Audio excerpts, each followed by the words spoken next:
Hello guys, कैसे हैं आप सभी। आई होप आप सभी अच्छे होंगे। तो गाइस, आज की वीडियो के अंदर हम एक बहुत ही इंपॉर्टेंट टॉपिक के बारे में बात करने वाले हैं, जो कि है रियलिटी ऑफ आयुर्वेदा स्टूडेंट्स। तो आपको जैसा कि पता लग ही गया होगा, एक दो दिन पहले जो सुप्रीम कोर्ट का डिसीजन है वो आया है बीएमएस डॉक्टर और एमबीबीएस डॉक्टर्स के पे स्केल के रिगार्डिंग। तो आपको पता लग ही गया होगा सुप्रीम कोर्ट का क्या डिसीजन है। उसी डिसीजन के बारे में हम आज की वीडियो के अंदर डिटेल में डिस्कशन करेंगे और हम ये देखेंगे कि सुप्रीम कोर्ट ने क्या क्या पॉइंट्स दिए थे पे स्केल के रिगार्डिंग बीएमएस और एमबीबीएस डॉक्टर्स के रिगार्डिंग। और साथ ही साथ में ये जो वीडियो है वो बहुत ही ज्यादा इंफॉर्मेटिव होने वाला है आयुष स्टूडेंट्स के लिए। तो ज्यादा से ज्यादा आपको इस वीडियो को शेयर करना है और लास्ट तक आपको ये वीडियो देखना है, ताकि आपको भी पता लग सके कि आपकी पैथी के अंदर क्या क्या चीजें हैं जो आपको आज तक भी नहीं पता है। तो देखो, सबसे पहली चीज ये है कि ये कोई मीम नहीं है, ये आज की टाइम पे एक कड़वा सत्य है बीएमएस स्टूडेंट्स के लिए। यहाँ पर क्या है बीएमएस स्टूडेंट्स के लिए कड़वा सत्य? आयुष मिनिस्ट्री भी साथ नहीं दे रही है, गवर्नमेंट भी साथ नहीं दे रही है, और अब जो सुप्रीम कोर्ट है वो भी इसके अंदर आ गई है। सुप्रीम कोर्ट के फैसले की हम दिल से और सारे तरीके से हम आदर और सम्मान करते हैं सुप्रीम कोर्ट के डिसीजन का। लेकिन जो चीज मुझे लगी, जो चीज मुझे लगा कि मुझे बोलना चाहिए, उन चीजों के बारे में मैं आज के इस वीडियो के अंदर बात करने वाला हूं। तो देखो, आपको ये जो न्यूज आर्टिकल्स हैं वो आपको पढ़ने को मिल गए होंगे कि जो आयुर्वेदिक डॉक्टर है not entitled to equal pay as MBBS doctor as they do not complex surgeries, supreme court gives judgement. तो यहाँ पर ये कहा गया सुप्रीम कोर्ट के जजमेंट के द्वारा कि जो बीएमएस डॉक्टर्स होते हैं वो कॉम्प्लेक्स सर्जरी वगैरह नहीं करते हैं। इस वजह से जो बीएमएस डॉक्टर्स और एमबीबीएस डॉक्टर्स है उनका जो पे स्केल है वो सेम नहीं रह सकता है। उसके बाद में आपने ये वाला आर्टिकल भी देखा होगा, एलोपैथी और आयुर्वेदिक डॉक्टर के काम अलग, इसलिए समान वेतन नहीं। सुप्रीम कोर्ट ने गुजरात हाई कोर्ट का 11 वर्ष पुराना फैसला पलटा। तो ये पूरा फैसला क्या है, पूरी स्टोरी क्या है, इसको हम सेकंड पार्ट के अंदर बताएंगे वीडियो के, जो कि एक दो दिन बाद आ जाएगा। लेकिन इस पार्ट के अंदर, मेनली इस वीडियो के अंदर, हम जो पॉइंट्स दिए गए हैं उसको इनकाउंटर करेंगे। और मैं आपको शॉर्ट में इतना सा समझा देता हूं कि जो गुजरात हाई कोर्ट थी वहां पर ये जो केस था वो चल रहा था, और ये जो केस है ये फिर आया सुप्रीम कोर्ट के अंदर। और फिर क्या किया सुप्रीम कोर्ट ने इस डिसीजन पे अपना फैसला सुनाते हुए जो भी पे स्केल के रिगार्डिंग जो भी चीजें थी वो कही गई सुप्रीम कोर्ट के द्वारा। फिर उसके बाद में सुप्रीम कोर्ट ने यह भी कहा, फैसले का मतलब ये नहीं होता कि एक प्रणाली दूसरे से बेहतर है। इसका मतलब ये है कि सुप्रीम कोर्ट ने ये तो कह दिया कि बीएमएस डॉक्टर्स और एमबीबीएस डॉक्टर्स, इन दोनों का पे स्केल सेम नहीं रह सकता है। इसका मतलब ये नहीं है कि जो एमबीबीएस की डिग्री है वो सुपीरियर है किसके, बीएमएस के। ये चीज भी उन्होंने नहीं कही है गाइस। तो यही चीजें यहाँ पर लिखी हुई है। अब ये चीजें जो क्या लिखी हुई है, इन चीजों को हम एक एक करके पॉइंट्स के रूप में समझेंगे। तो देखो, मेनली दो क्वेश्चन थे जो कि सुप्रीम कोर्ट से पूछे गए थे यहाँ पर। Whether different scales of pay can be fixed for officer appointment to same cadre on the basis of educational qualifications post by them. Same cadre का मतलब होता है सेम पोस्ट। तो यहाँ पर पहले क्वेश्चन के अंदर ये था, जैसे कि मेडिकल ऑफिसर है, इसकी जो पोस्ट है बीएमएस और एमबीबीएस की दोनों के अंदर होती है, तो इसका जो पे स्केल होगा क्या वो सेम रहेगा दोनों के अंदर? सबसे पहला क्वेश्चन तो ये था। फिर उसके बाद में जो दूसरा क्वेश्चन था वो ये था कि जो एलोपैथिक डॉक्टर्स होते हैं वो एज कंपेयर टू जो आयुष प्रैक्टिशनर्स होते हैं उसके कंपैरिजन में जो वर्क होता है उनका वो ज्यादा पेचीदा होता है, ज्यादा हार्ड होता है। तो ये दोनों जो प्रैक्टिशनर्स होते हैं, एलोपैथिक प्रैक्टिशनर्स और जो आयुष प्रैक्टिशनर्स होते हैं, इनका जो वर्क है वो बिल्कुल इक्वल नहीं है। इसी वजह से जो इनका पे स्केल है वो भी इक्वल नहीं हो सकता है, ये चीज कही गई यहाँ पर। तो ये दोनों जो क्वेश्चंस हैं ये मेनली पूछे गए थे सुप्रीम कोर्ट से। सबसे पहली चीज आपको ये समझ में आ गई। आज एक जजमेंट आई, सुप्रीम कोर्ट के जज ने ये जजमेंट करी कि एलोपैथी डॉक्टर को ज़्यादा सैलरी मिलनी चाहिए क्योंकि वो एक हिसाब से काम करते हैं और आयुर्वेद डॉक्टर को कम मिलनी चाहिए। जज साहब, आप भी एक और जजमेंट निकालिए कल कि सिविल जो केसेस देखते हैं उन जज को सैलरी कम मिलनी चाहिए, जो क्रिमिनल केसेस देखते हैं क्योंकि वहाँ क्रिमिनल्स हैं, वहाँ पे डेंजर ज़्यादा है, तो उनको ज़्यादा सैलरी मिलनी चाहिए, ठीक है। तो ये भी ज़रूर निकालिए कि सिविल के जज की सैलरी, जो सिविल के केसेस देखता है उसके जज की सैलरी कम होनी चाहिए, और जो क्रिमिनल के केसेस देखता है उसका डिसीजन लेता है तो उस जज की सैलरी ज़्यादा होनी चाहिए। इसको निकालिए, वरना अपने इस आदेश को वापस लीजिए। जल्दी पूरे हिंदुस्तान में आयुर्वेद डॉक्टर्स के एसोसिएशन को एक्टिवेट करेंगे, आयुर्वेद डॉक्टर्स को एक्टिवेट करेंगे। आप ये डिक्टेटरशिप सुप्रीम कोर्ट के नाम पे हमारी कंट्री में नहीं कर सकते हैं। जिस हिसाब से आपने एक डिक्टेटर डिसीजन लिया है और उसका हम सख्त विरोध करते हैं। बीइंग एन आयुर्वेद डॉक्टर, एक वैद्य, और मेरे सारे Ayurveda doctor senior juniors batchmate से रिक्वेस्ट है कि इसका सख्त से सख्त विरोध करें, इसके ऊपर आवाज़ उठाएं। ये तानाशाही, ये डिक्टेटरशिप सुप्रीम कोर्ट की इस कंट्री में नहीं चलेगी। फिर उसके बाद में सुप्रीम कोर्ट ने इसके काउंटर में अपने 10 पॉइंट्स रखे एलोपैथिक डॉक्टर्स और आयुर्वेदा डॉक्टर्स के लिए। यहाँ पर आप देख सकते हो ये 10 पॉइंट्स कौन कौन से हैं। इन्हीं 10 पॉइंट्स को यहाँ पर हम डिटेल के अंदर देखने वाले हैं, ये 10 पॉइंट्स क्या क्या हैं। तो देखो, एक एक करके हम सारे पॉइंट्स को देखेंगे और एक एक करके मैं आपको सारे पॉइंट्स की असलियत भी बताऊंगा, रियलिटी में क्या है और क्या नहीं है, और सारी चीजों को हम यहाँ पर एनालिसिस करते हुए चलेंगे। और ये वीडियो जो है वो आपके लिए बहुत ही ज्यादा इंफॉर्मेटिव और इंफॉर्मेशनल होने वाली है गाइस। इसी वजह से मैं आपसे कह रहा हूं इस वीडियो को आप लास्ट तक देखना, ताकि रियलिटी भी आपको पता लगे कि आपकी पैथी के अंदर क्या क्या चीजें हैं और क्या क्या चीजें नहीं है। क्योंकि बहुत सारे स्टूडेंट्स बीएमएस करने तो आ गए हैं, लेकिन उन्हें यही नहीं पता है क्या क्या अलाउड है, क्या क्या चीजें वो कर सकते हैं, क्या क्या स्कोप्स हैं, क्या क्या चीजें हैं यहाँ पर जो हम कर सकते हैं फ्यूचर में जाकर। लेकिन चीजें जो हैं वो स्टूडेंट्स को पता ही नहीं है, बहुत सारे स्टूडेंट्स को। इस वजह से लैक ऑफ नॉलेज की वजह से बहुत सारे स्टूडेंट्स कभी यही पता नहीं कर पाते हैं कि यहाँ पर बीएमएस के अंदर भी सर्जरीज वगैरह अलाउड है। तो एक एक करके यहाँ पर हम सारी चीजों को देखेंगे। तो यहाँ पर आप देख सकते हो जो सबसे पहला पॉइंट था सुप्रीम कोर्ट का, वो ये था कि जो एलोपैथिक डॉक्टर्स होते हैं उसके अंदर एमबीबीएस, एमडी, पीजी की डिग्री, पीजी डिप्लोमा की डिग्री और स्पेशलाइजेशन, ये सारी चीजें होती है। और आयुर्वेदा डॉक्टर्स के अंदर क्या होता है, बीएमएस, बीएचएमएस और एमडी। तो सबसे पहली चीज ये है, बीएचएमएस जो है वो कब से आ गया आयुर्वेदा डॉक्टर्स के अंदर। बीएचएमएस का मतलब तो मेनली क्या होता है, होम्योपैथिक डॉक्टर्स होता है। ये चीज तो आप भी जानते हो। तो यहाँ पर एक्चुअल ट्रुथ क्या है बीएमएस का, वो हम देखते हैं। तो देखो, बीएमएस के अंदर भी क्या होती है, बीएमएस की डिग्री तो आप जानते हो ही। यहाँ पर एमडी भी होती है, एमडी 3 साल का होता है, पीजी की डिग्री भी होती है, फिर उसके बाद में पीजी का डिप्लोमा भी होता है, फिर उसके बाद में स्पेशलाइजेशन भी होता है, पीएचडी भी होती है यहाँ पर। फिर उसके बाद में सबसे मेन चीज ये है कि जो बीएचएमएस है वो होम्योपैथिक डॉक्टर्स होते हैं, ना कि आयुर्वेदिक डॉक्टर्स होते हैं। आते तो बीएमएस, बीएचएमएस, बीयूएमएस और बीएसएमएस, ये सारे के सारे आते तो आयुष डॉक्टर्स के अंदर ही है। लेकिन आयुर्वेदा डॉक्टर्स हम किसको कहते हैं, बीएमएस को कहते हैं। फिर उसके बाद में अगर मैं स्पेशलिटी कोर्सेज की बात करूं तो यहाँ पर 14 प्रकार की स्पेशलिटीज करवाई जाती है बीएमएस के अंदर, और बहुत सारे डिप्लोमा कोर्सेज भी करवाए जाते हैं। जैसे कि आपने सुना भी होगा, शार सूत्र कर्म, बस्ती कर्म, बहुत सारे कर्म है, अग्नि कर्म, विद्ध कर्म, इनके डिप्लोमा कोर्सेज भी होते हैं यहाँ पर बीएमएस के अंदर। फिर उसके बाद में अब हम देखेंगे सेकंड पॉइंट। तो एलोपैथिक डॉक्टर्स के लिए सेकंड पॉइंट ये कहा गया है कि जो एलोपैथिक डॉक्टर्स होते हैं वो इमरजेंसी ड्यूटीज परफॉर्म कर सकते हैं, ट्रॉमा केसेस को हैंडल कर सकते हैं, सर्जरी केसेस को हैंडल कर सकते हैं, पोस्टमार्टम केसेस को भी हैंडल कर सकते हैं। लेकिन जो आयुर्वेदिक डॉक्टर्स हैं वो ना ही तो इमरजेंसी ड्यूटी करते हैं, ना ही वो जो सर्जरी वगैरह है वो परफॉर्म कर सकते हैं, ना ही वो पोस्टमार्टम वगैरह परफॉर्म कर सकते हैं। तो यहाँ पर बहुत सारी लैक ऑफ नॉलेज थी। इसी वजह से बहुत सारे जो पॉइंट्स हैं जो कि बीएमएस डॉक्टर्स के लिए दिए हुए हैं वो गलत है। यहाँ पर आपने पहले पॉइंट के अंदर भी देखा, दूसरे पॉइंट के अंदर भी आप देख लो, और इसी तरीके से आपको सारे पॉइंट्स के अंदर आपको कुछ ना कुछ गलती तो यहाँ पर आपको देखने को मिलेगी।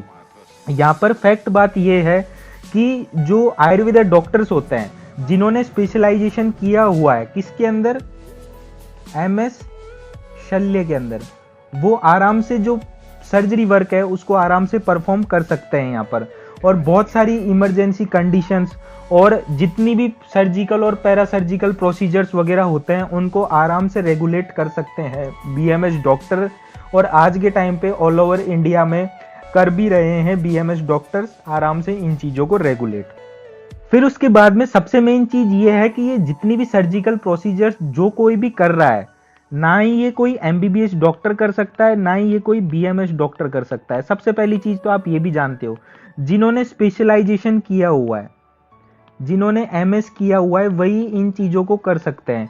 जैसे कि किसी को ENT के अंदर सर्जरी वगैरह करनी है, आई वगैरह की, तो उसे किसके अंदर स्पेशलाइजेशन करनी होगी? शालक्य के अंदर करनी होगी। जिसे सर्जरी करनी होगी उसे शल्य के अंदर स्पेशलाइजेशन करनी होगी। और जिसे प्रेगनेंसी वगैरह इन चीज़ों के अंदर, जो डिलीवरी वगैरह होती है, इन चीज़ों के अंदर जिन्हें सर्जरी वगैरह करनी है, उन्हें गायनेकोलॉजी, जो स्त्री रोग एवं प्रसूति तंत्र, इस चीज़ के अंदर उन्हें स्पेशलाइजेशन करनी होगी।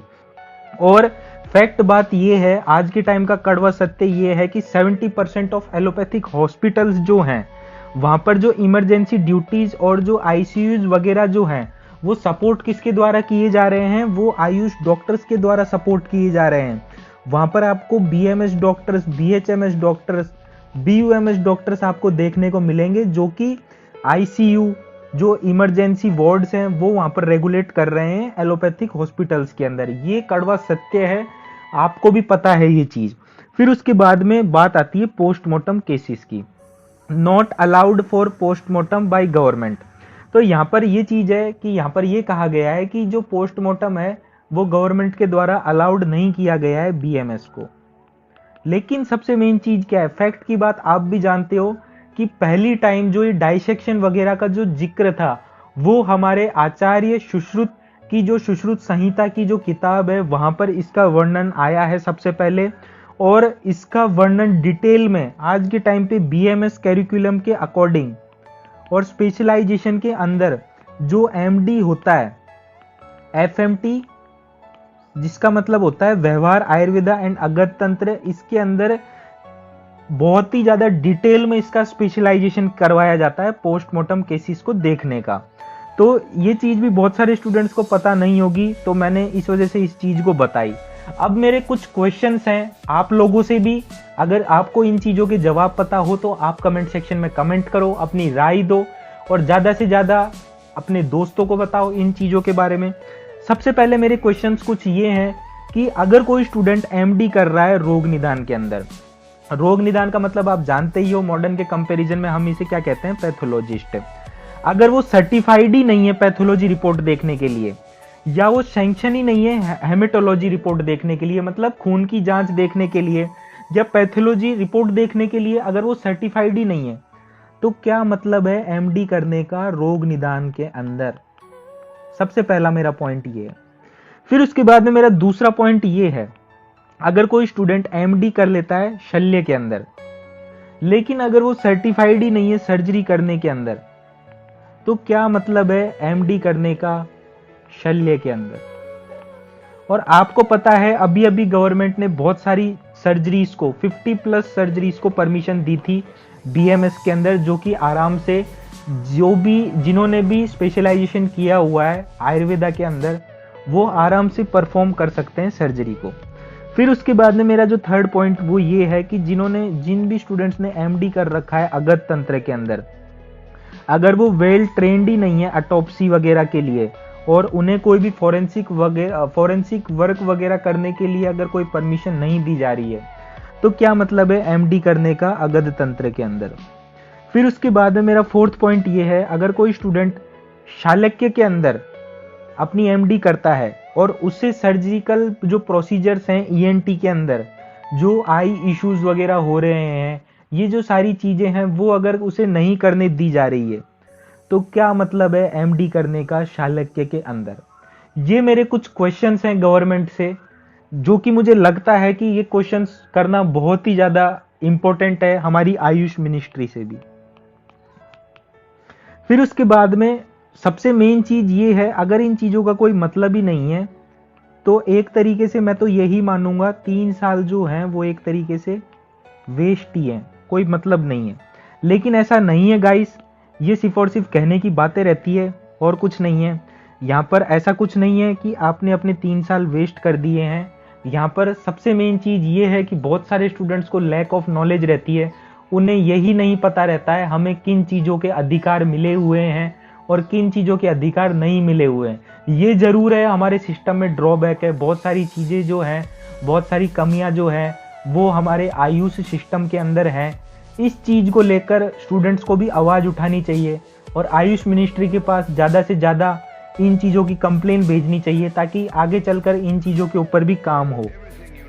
तो एक तरीके से अगर कोई स्टूडेंट बीएमएस करके एमडी कर रहा है इन चीज़ों के अंदर, तो कम से कम एमडी करने के बाद, स्पेशलाइजेशन करने के बाद कम से कम उन्हें इन चीज़ों का तो अधिकार मिलना ही चाहिए, मेरा ये मानना है। फिर उसके बाद में थर्ड पॉइंट जो था वो ये था कि जो एलोपैथिक डॉक्टर्स होते हैं वो ओपीडी जो वर्क होगा और जो ऑपरेशन थिएटर वर्क होगा उनको ये रेगुलेट कर सकते हैं, और जो बीएमएस डॉक्टर्स होते हैं, जो आयुर्वेदिक डॉक्टर्स होते हैं, वो ऑपरेशन वर्क वगैरह जो ये ओपीडी वर्क वगैरह रहता है वो ये रेगुलेट नहीं कर सकते हैं। लेकिन हकीकत कुछ और ही है।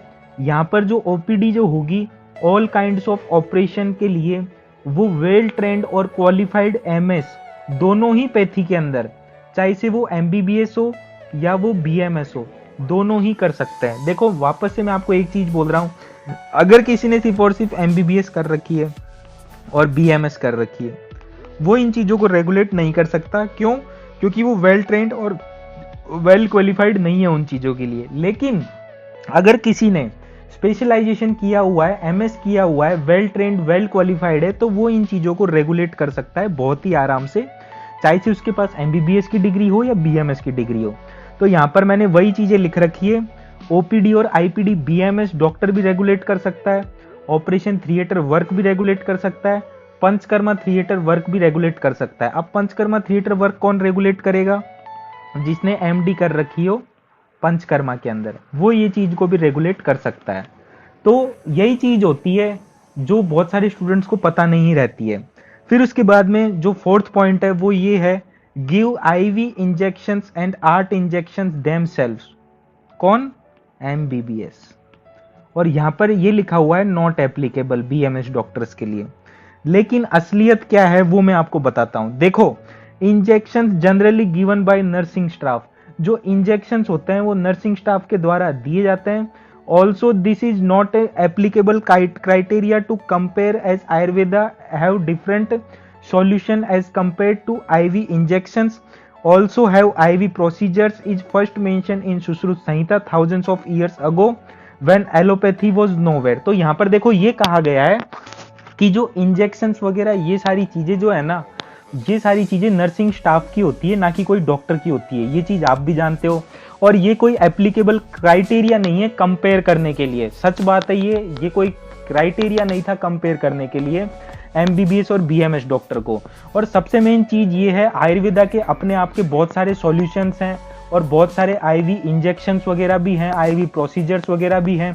और आपको पता है जो ये आईवी इंजेक्शंस और आईवी प्रोसीजर्स वगैरह ये सारी चीजें जो हैं वो सबसे पहले मेंशन कहां पर करी गई थी? सुश्रुत संहिता के अंदर करी गई थी, जिस टाइम पर एलोपैथी का कोई नामो निशान भी नहीं था।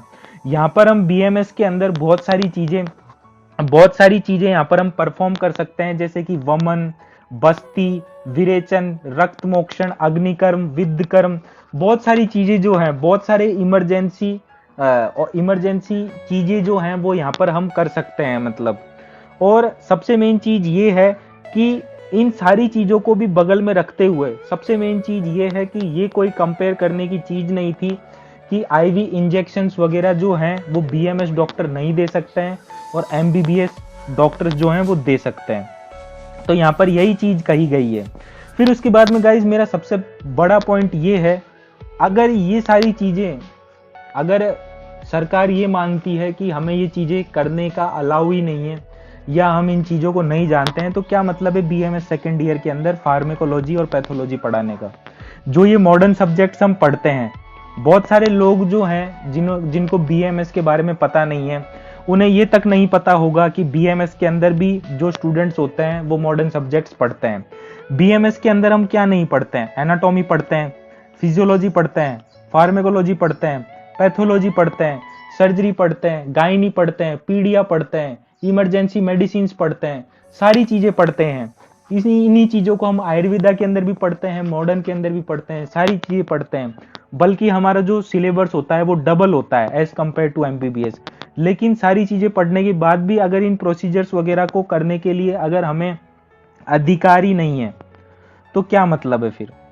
तो यही चीज है, जो चीज है वो मैं आपको यहाँ पर रियलिटी बता रहा हूँ। बहुत सारे स्टूडेंट्स को मेरी कुछ बातें गलत भी लग सकती है, तो मैं उन्हें यही कहूंगा कि अगर मेरी कोई बात अगर किसी स्टूडेंट को गलत भी लग जाए तो दिल से सॉरी बोलूंगा उन सभी स्टूडेंट्स को। लेकिन जो चीज है, जो फैक्ट्स हैं, वो मैं आज की इस वीडियो के अंदर रख रहा हूँ। फिर उसके बाद में जो 5वां पॉइंट है वो ये है, मेडिसिन जो होंगी, जो एलोपैथिक मेडिसिन जो होंगी, जैसे कि पेन किलर्स वगैरह हो गई, वो कौन दे सकता है? एमबीबीएस डॉक्टर्स दे सकते हैं। लेकिन यहां पर ये कहा गया बीएमएस डॉक्टर्स के लिए, ये बहुत ही गलत लाइन लिखी हुई है।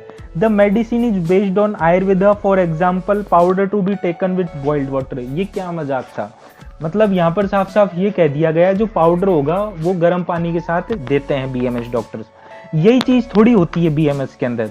बीएमएस के अंदर सिफोर्सिस चूर्ण चाटन ये सभी नहीं है, सिफोर्सिस पाउडर नहीं है बीएमएस के अंदर। बीएमएस के अंदर वटिया भी है, कैप्सूल्स भी हैं, सिरप्स भी हैं, बहुत सारे स्नेहन जो ऑयलिमेंट जो तेल वगैरह होते हैं जो कि स्नेहन वगैरह के लिए काम में आते हैं वो भी है, लोकल एप्लीकेशंस भी हैं, बहुत सारे डोजेज वगैरह हैं वो भी आयुर्वेदा के अंदर हैं, और बहुत सारे जो पेन किलर्स वगैरह जो हैं वो भी आयुर्वेदा के अंदर अवेलेबल हैं। तो यहाँ पर एक तरीके से अगर आप पेन किलर्स के बेसिस पे भी आप कंपेयर कर रहे हो तो ऐसा नहीं है पेन किलर्स नहीं है आयुर्वेदा में। आयुर्वेदा के भी अपने पेन किलर्स हैं, अपने फॉर्मुलेशंस हैं, अपनी चीजें हैं। फिर उसके बाद में medicine given are Ayurvedic are also thousands of pain killer. यहाँ पर यही चीज कही है कि आयुर्वेदा के अंदर थाउजेंड्स ऑफ पेन किलर है, एंटी इन्फ्लेमेटरी ड्रग्स है, एंटी माइक्रोबियल ड्रग्स है, एंटी फंगल ड्रग्स है, बहुत सारी ड्रग्स है यहाँ पर आयुर्वेदा के अंदर। आप द्रव्य गुण के अंदर पढ़ते हो बहुत सारी चीजें, तो यही चीज है द्रव्य गुण रसशास्त्र। जब आप सेकंड ईयर के अंदर पढ़ते हो तब आपको बहुत सारी चीजें वहां पर भी आपको पढ़ने को मिलती है। फिर इन सारी चीजों को भी दूर रखते हुए सबसे मेन चीज ये है, beside the allopathic medicine Ayurveda system has more than 50 types of drug formulations and forms. फिर उसके बाद में अगर आप 6th पॉइंट देखोगे तो 6th पॉइंट के अंदर एलोपैथिक डॉक्टर्स के लिए ये कहा गया है कि main duty is respect to emergencies, casualties and OPD patients. और यहां पर ये कहा गया है मेन ड्यूटी बीएमएस डॉक्टर्स के लिए ये चीज कही गई है, main duty is to advertise and make people aware about ayurvedic treatment and organise camp where different types of वनस्पतिज आर डिस्प्लेड। तो ये चीज भी बहुत गलत कही गई है, लैक ऑफ नॉलेज थी बहुत सारी चीजों के अंदर, इसी वजह से ये जो चीजें हैं वो यहाँ पर अपने को देखने को मिल रही है। लेकिन जो हकीकत है वो क्या है वो मैं आपको बताता हूँ। Main duty is to manage OPD, BMS doctors भी ओपीडी वगैरह मैनेज करते हैं, आईपीडी मैनेज करते हैं, but because of increasing side effects of allopathic treatment, आप यहाँ पर देख ही रहे हो कोविड टाइम के पीरियड में भी बहुत सारे पेशेंट्स ऐसे थे जिन्होंने शुरुआत में तो एलोपैथिक ट्रीटमेंट लिया था, लेकिन जब उनकी कंडीशन जो है वो बहुत ही ज्यादा सीरियस होने लग गई, उसके बाद में उन्होंने लास्ट में जब आयुर्वेदिक ट्रीटमेंट लेना चालू किया, उनकी इम्यूनिटी जो थी वो भी बहुत अच्छी हुई और वो जल्दी से जल्दी रिकवर भी हुए। मैं ये भी नहीं कह रहा कि आप पूरे के पूरे आयुर्वेदिक ट्रीटमेंट के ऊपर डिपेंडेंट हो जाओ या पूरे के पूरे आप एलोपैथिक ट्रीटमेंट के ऊपर डिपेंडेंट हो जाओ। दोनों ही पैथी का अपनी अपनी जगह एक विशेष स्थान है। एलोपैथी के बिना आयुर्वेदिक भी नहीं है और आयुर्वेदिक के बिना एलोपैथिक भी नहीं है। कोविड टाइम में आप जानते हो एलोपैथिक मेडिसिन और आयुर्वेदिक मेडिसिन दोनों मेडिसिन जो थी उन्होंने बहुत इंपॉर्टेंट रोल प्ले किया था पेशेंट्स की जान बचाने के अंदर। तो यहाँ पर यही चीज है जो अवेयरनेस है वो लोगों के अंदर हमें बताना है लोगों को कि क्या चीजें हैं बीएमएस के अंदर। बीएमएस के अंदर भी बीएमएस फर्स्ट ईयर के अंदर डाइसेक्शन वगैरह होता है। सबसे मेन चीज तो यही है कि लोगों को अवेयरनेस नहीं है। यहाँ पर देखो बहुत ही सिंपल वे में यहाँ पर ये कह दिया ना कि पाउडर जो होता है वो गर्म पानी के साथ लिया जाता है बीएमएस के अंदर। तो यही चीज है, लोगों को यही पता है आज के टाइम पे बीएमएस के अंदर यही चीज होती है। तो सबसे मेन चीज है कि इस चीज के ऊपर काम किसको करना चाहिए। स्टूडेंट सोचते हैं सरकार को करना चाहिए, लेकिन ऐसा नहीं है। हम लोगों का भी दायित्व बनता है इस चीज के बारे में अवेयरनेस फैलाने का। जिन लोगों को बीएमएस के बारे में पता नहीं है उन लोगों को बताने का। अगर आप एक स्टूडेंट भी 10 लोगों को बताते हो तो इस चीज से सोसाइटी के अंदर अवेयरनेस आती है कि बीएमएस के अंदर ये चीज हो सकती है। आज से मैं आपको बता रहा हूं, आज से 2019-2018 उस टाइम पे कोई भी यूट्यूब पर कोई भी आपको आयुर्वेदा का चैनल नहीं मिलता था, कोई भी बीएमएस का चैनल नहीं मिलता था। लेकिन मैं खुद बता रहा हूं आपको, बहुत सारे स्टूडेंट्स अगर मुझे 3-4 साल से फॉलो कर रहे हैं तो उन्हें पता है कि भैया भी बहुत पुराने टाइम से हैं। मैं भी उस टाइम से हूं जिस टाइम पर बहुत कम यूट्यूब चैनल्स हुआ करते थे, लेकिन धीरे धीरे लोगों में अवेयरनेस आई, लोगों ने यूट्यूब चैनल खोलना चालू किए, आयुर्वेदा के बारे में वीडियोस बनाना चालू करी, बीएमएस के बारे में वीडियोस बनाना चालू करी। इन्हीं 1-2 साल के अंदर अंदर पहले जहां पर कोई भी कोचिंग वगैरह नहीं हुआ करती थी बीएमएस की, अब कोचिंग वगैरह खुल गई।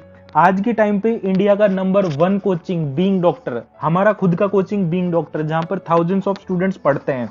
यहाँ पर हमने भी इस चीज को अचीव कितने कम टाइम में किया, 1-2 साल के अंदर किया अचीव। ऐसा तो था नहीं, यहाँ पर स्कोप नहीं था, स्कोप था लेकिन लोग करते नहीं थे, अवेयरनेस नहीं थी।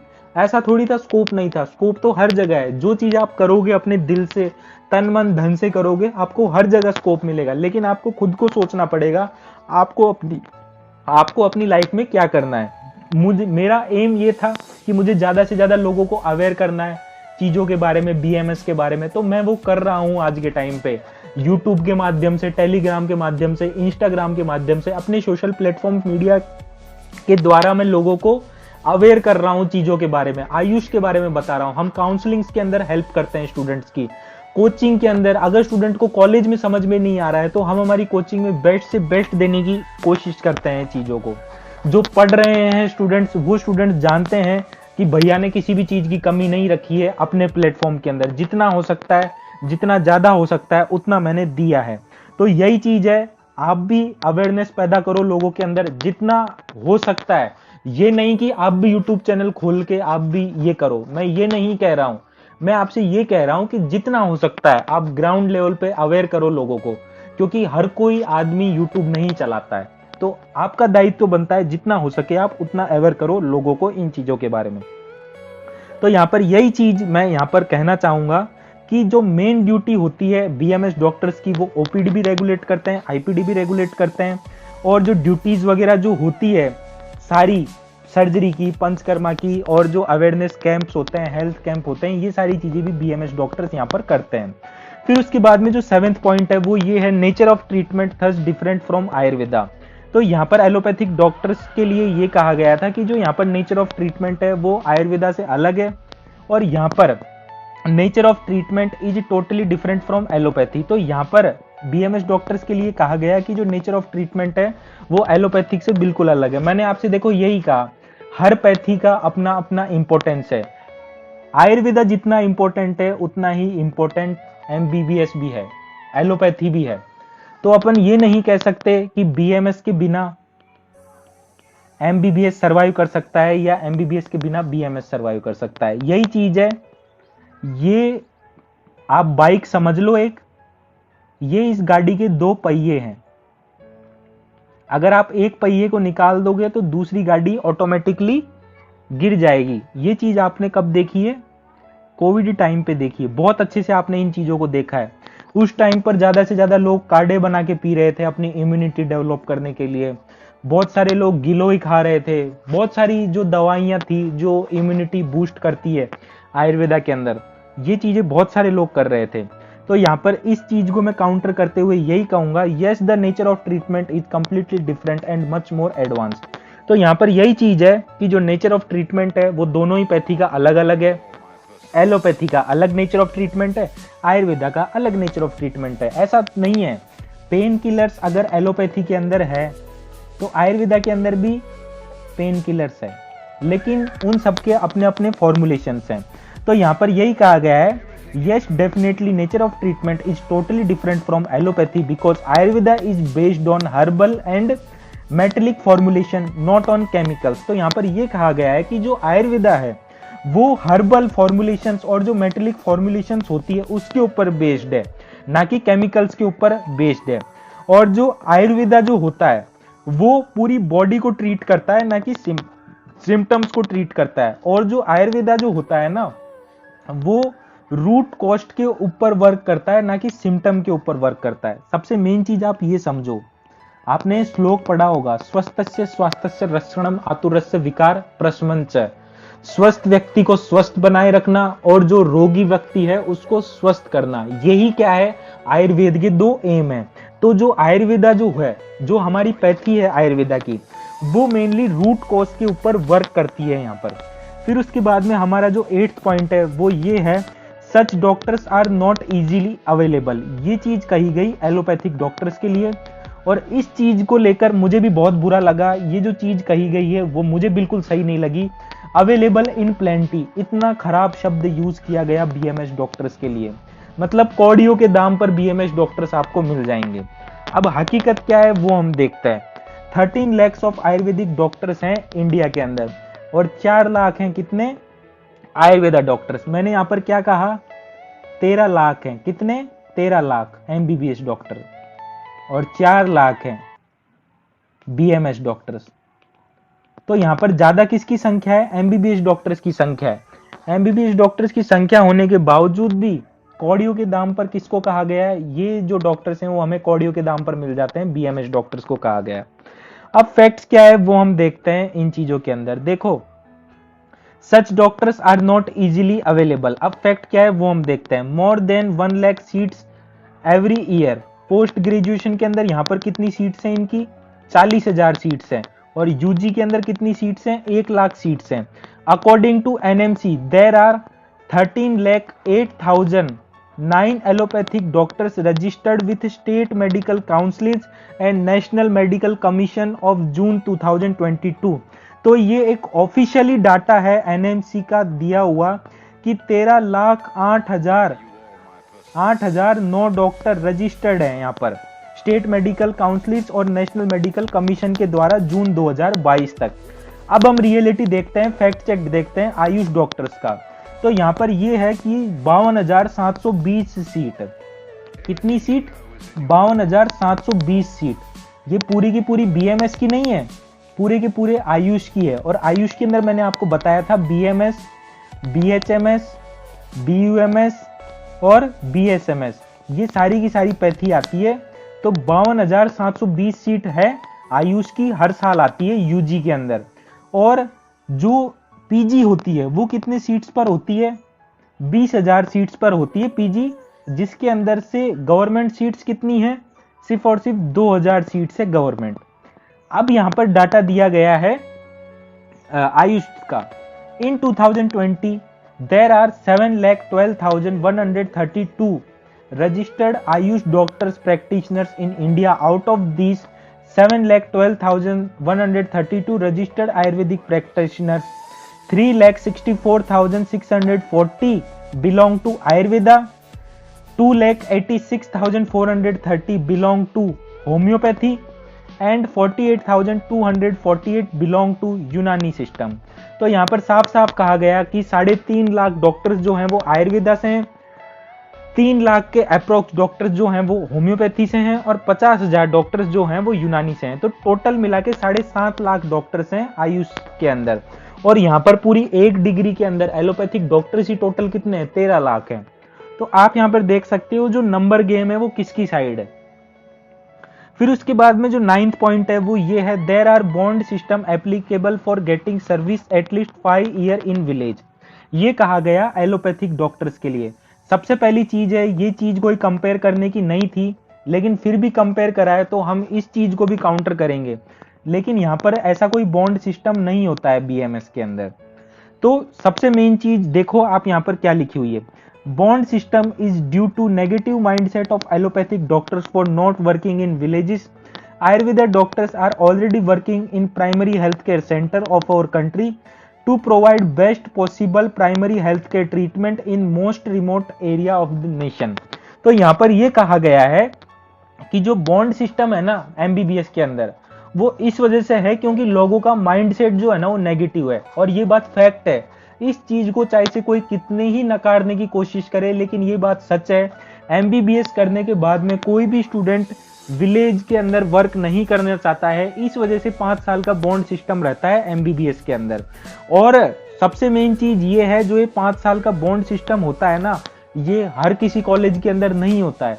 ये आपको देखने को मिलेगा एमपी के अंदर, अगर आप राजस्थान के अंदर देखोगे तो ऐसा कोई बॉन्ड सिस्टम है नहीं। सिर्फ और सिर्फ 1 साल की इंटर्नशिप रहती है।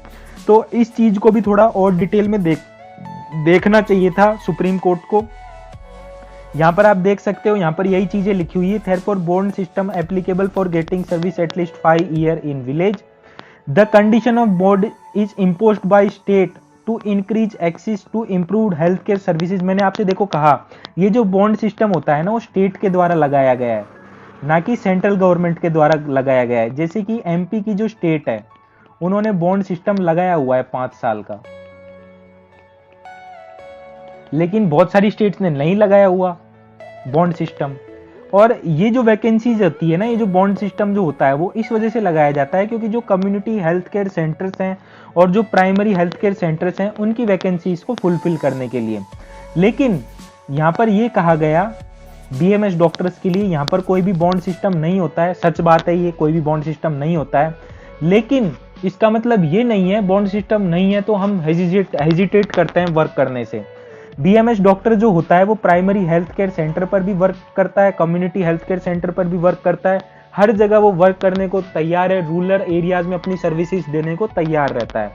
इस वजह से यहाँ पर कोई भी बॉन्ड सिस्टम नहीं रहता है। अब जो 10वां पॉइंट था एलोपैथिक डॉक्टर्स के लिए, वो ये था कि यहाँ पर नाइट ड्यूटी होती है, यहाँ पर नाइट ड्यूटी नहीं होती है, और ये बहुत ही गलत है। यहाँ पर बीएमएस के अंदर भी नाइट ड्यूटीज होती है। अगर आप एमडी एमएस वगैरह कर रहे हो, जिन कॉलेज में पीजी वगैरह चल रही है, जैसे कि AIIA, BHU, NIA, ITRS, CBPSC, AUTC, तो इन कॉलेजेस में नाइट ड्यूटी भी होती है। इनके जो हॉस्पिटल्स हैं इन कॉलेजेस के, यहाँ पर नाइट ड्यूटीज भी हो रही है। ऐसा थोड़ी नाइट ड्यूटीज नहीं हो रही है। मैंने खुद ने अभी हाल फिलहाल में BHU विजिट किया था, अभी कुछ दिनों बाद में NIA भी विजिट करने वाला हूँ। तो वहां पर मैंने देखा है, चाहे से आप NIA देख लो, ITRA देख लो, और भी जिन कॉलेजेस में पीजी वगैरह चल रही है, वहां पर ऐसा नहीं है कि वहां पर नाइट ड्यूटी नहीं हो रही है, क्योंकि वहां पर जो पेशेंट्स वगैरह जो हैं वो एडमिट तो हो रहे हैं, तो नाइट के टाइम पे भी तो नाइट ड्यूटी होगी ही। तो यहाँ पर फैक्ट और रियलिटी को देखते हैं। According to NCISM for Ayurveda graduate and post graduate there should be hospital attached with college. ये चीज आप जानते हो। और जो पेशेंट होते हैं वो एडमिटेड होते हैं यहाँ पर, और जो नाइट ड्यूटी होती है वो असाइंड करी जाती है स्टूडेंट्स को। यहाँ पर आप जब इंटर्नशिप भी करते हो ना, तब भी नाइट ड्यूटी करने को मिलती है आपको वहां पर अपने कॉलेज के हॉस्पिटल्स के अंदर। ये चीज जो बीएमएस कर रहे हैं जो स्टूडेंट्स, वो जानते हैं। अगर कोई स्टूडेंट फर्स्ट ईयर में है, सेकेंड ईयर में है, तो आपको इन चीजों के बारे में डिस्कशन आपको अपने सीनियर से जाकर करना है कि क्या मोशन भैया ने ये जो बातें बताई है वो बात सही है या गलत है। तब जाकर आपको पता लगेगा कि हमारे आयुर्वेद के अंदर भी बहुत सारी चीजें हैं, लेकिन लैक ऑफ नॉलेज की वजह से बहुत सारी चीजें लोगों को पता ही नहीं लग पाती है। फिर उसके बाद में जो 12th पॉइंट है वो मैंने मेरी तरफ से ऐड किया है। पंचकर्मा जो होता है वो एलोपैथिक डॉक्टर्स के अंदर नहीं करवाया जाता है, लेकिन अभी आपको हाल फिलहाल के अंदर सुनने को मिला होगा कि 1 महीने का आयुर्वेदा जो कोर्स होगा वो भी एलोपैथिक प्रैक्टिशनर्स को करवाया जाएगा। इनके इंटर्नशिप में जोड़ा जा रहा है 1 महीने या 3 महीने का कोर्स। तो ये चीज़ भी आपको देखने को मिली होगी अभी के लिए आपको। लेकिन जो बीएमएस डॉक्टर्स होते हैं वो वेल ट्रेंड होते हैं पंचकर्मा करने के लिए, पंचकर्मा थेरेपीज करने के लिए, और यहाँ तक की स्पेशलाइजेशन भी होता है, डिप्लोमा कोर्सेज भी होते हैं पंचकर्मा के अंदर। फिर उसके बाद में सबसे मेन पॉइंट के बारे में बात करते हैं, जो कि यहाँ पर सारे पॉइंट्स में सबसे मेन है। यहाँ पर आप देख सकते हो 2023 और 2024 का बजट देख सकते हो आप। एलोपैथिक डॉक्टर्स के लिए है 89,155 करोड़, और आयुष डॉक्टर्स के लिए कितना है, आयुष मिनिस्ट्री के लिए कितना है 3,647 करोड़ ओनली। कितना कम हमारा बजट है। इसी वजह से बहुत सारी चीज़ों का डेवलपमेंट नहीं हो पाता है बीएमएस, बीएचएमएस, बीयूएमएस इन कोर्सेज के अंदर, इन पैथीज के अंदर। तो यही पॉइंट्स थे गाइस जो कि मैंने यहाँ पर इस वीडियो के अंदर कवर की है। अब जो भी स्टोरी थी, जो भी फैसले थे, जो भी सुप्रीम कोर्ट के द्वारा जो भी कहानियां चलती हुई आई है और जो भी डिसीजन वगैरह आया है, उन सारी चीज़ों की जो स्टोरी है वो मैं वीडियो के सेकेंड पार्ट के अंदर कवर करूंगा। और लास्ट में मैं आपसे यही कहना चाहूँगा, यहाँ पर सबसे मेन चीज़ क्या है, जो अवेयरनेस है ना उसका बहुत बड़ा लैक है। बहुत सारे लोगों को हमारा बीएमएस का सिलेबस नहीं पता है, क्या क्या कैरिकुलम है बीएमएस के अंदर वो नहीं पता है, कौन कौन से सब्जेक्ट्स पढ़ाए जा रहे हैं ये चीजें नहीं पता है। किनको नहीं पता है? कॉमन पीपल्स को नहीं पता है। अदर फैकल्टीज जो हैं मेडिकल ब्रांचेस के अंदर, जैसे कि जो अदर फैकल्टीज हैं बीडीएस और जो ये एमबीबीएस है, इनको भी नहीं पता है बीएमएस वाले क्या क्या पढ़ते हैं। और सबसे मेन चीज मैं आपसे सबसे लास्ट में यही कहना चाहूंगा, every science has equal right for evolution time to time. Ayurveda has also evolved and main goal is to provide proper health care system. तो यहाँ पर देखो बहुत अच्छी बात कही गई है कि हर एक पैथी जो है ना वो अपने टाइम के साथ इवॉल्व हुई है। आज से हजारों साल पहले एलोपैथी नहीं था, लेकिन एलोपैथी आया, तो एलोपैथी ने भी टाइम के साथ इवॉल्व किया है। जिस तरीके से एलोपैथी ने टाइम के साथ इवॉल्व किया है, उसी तरीके से आयुर्वेद ने भी टाइम के साथ इवॉल्व किया है। बहुत सारे लोगों के आज के टाइम पे भी मिसकंसेप्शंस यही है, चूर्ण चटनी वगैरह ही दी जाती है बीएमएस के अंदर, लेकिन ऐसा नहीं है। यहाँ पर भी जो डोजेस वगैरह होते हैं वो पावर के हिसाब से दिए जाते हैं, वटिया दी जाती है, कैप्सूल्स दिए जाते हैं, सिरप्स दिए जाते हैं, तेल वगैरह दिए जाते हैं, बहुत सारी चीजें यहाँ पर भी दी जाती है। पंचकर्मा थेरेपीज कराई जाती है। इमरजेंसी के अंदर विद्धकर्म, अग्निकर्म, रक्त मोक्षण और बहुत सारी चीजें, जलों का थेरेपी वगैरह, ये सारी चीजें भी करवाई जाती है यहाँ पर। फिर उसके बाद में मैं यही कहना चाहूंगा, of course medical emergency and most delayed by MBBS doctors. देखो हम ये नहीं कहेंगे कि जो मेडिकल इमरजेंसीज होती है वो ज़्यादातर एमबीबीएस डॉक्टर्स के द्वारा ही रेगुलेट करी जाती है ज़्यादातर लेवल पर, but we can not ignore the BMS practitioner also deal with various cases of emergencies.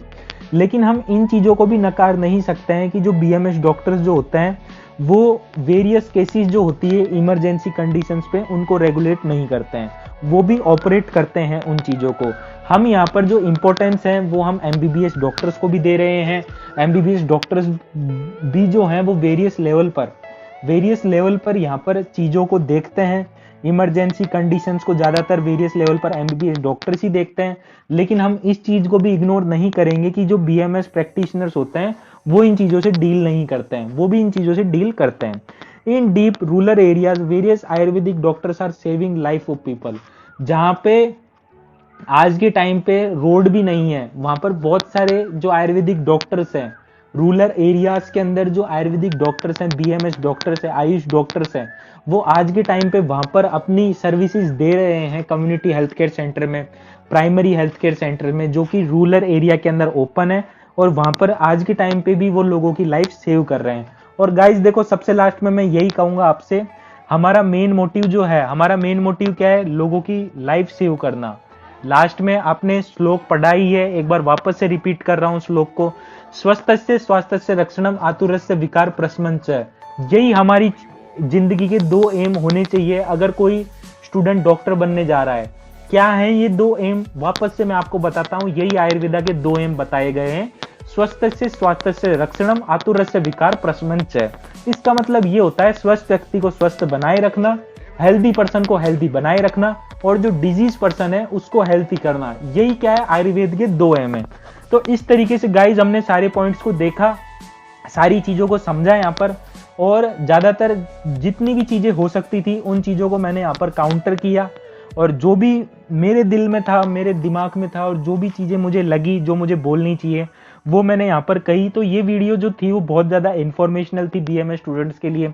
अब ऐसा नहीं है आपको डिमोटिवेट होना है कि ये चीज क्या हुई है। देखो चीजें क्या हैं, टाइम के साथ सुधरेंगी। ऐसा तो है नहीं कि 1-2 साल के अंदर ही चीजें सुधरेंगी। ये जरूर मैं मानता हूँ सिस्टम के अंदर बहुत सारी खामियां हैं, लेकिन ये टाइम के साथ धीरे धीरे ठीक होंगी। आपको अपने लेवल पर अपना बेस्ट देना है। जैसा कि मैंने अपनी स्टोरी के बारे में बताया थोड़ा बहुत इस वीडियो के अंदर, मैं भी जब आया था तब एज अ बीएमएस स्टूडेंट ही आया था, लेकिन मैंने पहले से ही डिसाइड कर लिया था कि मुझे मेरी जिंदगी में क्या करना है, और आज के टाइम पे वो मैं अपनी लाइफ में कर रहा हूँ। तो उसी तरीके से आपको भी, अगर आप बीएमएस करने आए हो, तो आपको भी ये डिसाइड कर लेना है कि आपको क्लिनिकल में जाना है या नॉन क्लिनिकल में जाना है। क्लिनिकल में जाना है तो आपको कौन सी चीज़ों का ट्रीटमेंट करने में आपका ज़्यादा इंटरेस्ट है, कौन सी ब्रांच से आपको पीजी करनी है, क्या करना है क्या नहीं करना, इन चीज़ों के बारे में आप देखो।